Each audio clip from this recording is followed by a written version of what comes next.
Selamat datang di channel ini. Saya doakan kalian mendapatkan ilmu dari apa yang dipelajari dan kesehatan.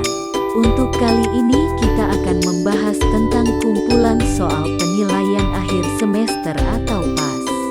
Mata pelajaran Kewirausahaan kelas 12. Jika video ini bermanfaat, saya harap kalian mendukung kami dengan cara subscribe untuk berlangganan, like, dan komentar supaya channel ini semakin berkembang. Bila membutuhkan filenya silahkan ada di deskripsi di bawah. Oke, kita mulai ke pembahasan tentang soal-soal di video ini. Selamat menyaksikan. Nomor 1. Penggunaan analisis rasio keuangan memiliki beberapa jenis di antaranya: A. Perbandingan internal dan perbandingan umum. B. Perbandingan internal dan khusus. C. Perbandingan internal dan perbandingan eksternal. D. Perbandingan eksternal dan rahasia. E. Perbandingan umum. Jawabannya adalah C, yaitu perbandingan internal dan perbandingan eksternal. Nomor 2. Di bawah ini yang termasuk ke dalam penggunaan rasio keuangan adalah: A. Pihak manajemen. B. Tendensi. C. Analisis sumber. D. Analisis rasio. E. Analisis titik impas. Jawabannya adalah A, yaitu pihak manajemen. Nomor 3. Berikut ini yang tidak termasuk dalam metode analisis laporan keuangan: A. Analisis tren. B. Analisis perbandingan. C. Analisis presentase komponen. D. Analisis perubahan modal. E. Analisis rasio. Jawabannya adalah D. Nomor 4. Analisis titik impas disebut juga dengan istilah A. BEP. B. Analisis rasio. C. Analisis break. D. Analisis keuangan. E.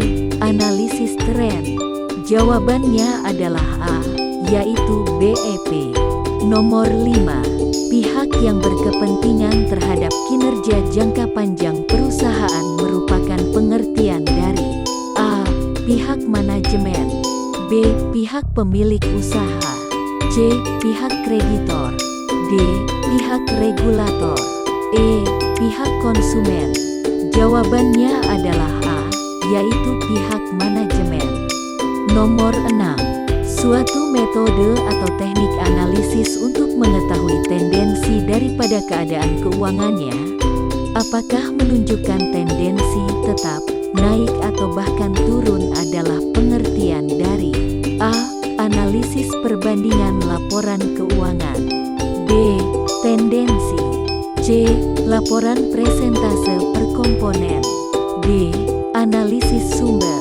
E. Analisis rasio. Jawabannya adalah B, yaitu tendensi. Nomor 7. Di bawah ini yang bukan termasuk ke dalam cara untuk membandingkan laporan keuangan di antaranya adalah: A. Data absolut atau jumlah uang. B. Kenaikan atau penurunan dalam jumlah barang.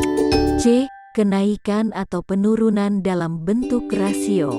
D. Perbandingan yang dinyatakan dalam bentuk rasio. E.